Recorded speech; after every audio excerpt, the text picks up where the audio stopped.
श्री सच्चिदानंद सद्गुरु साईनाथ महाराज की जय।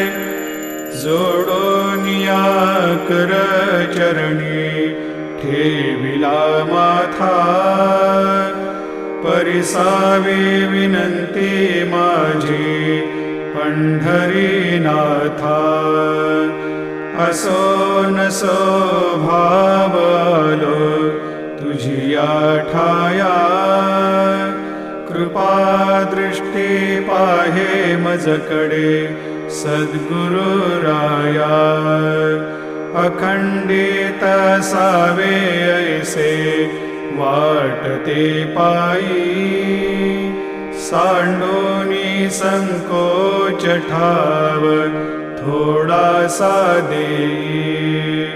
तुका म्हणे देवा माझा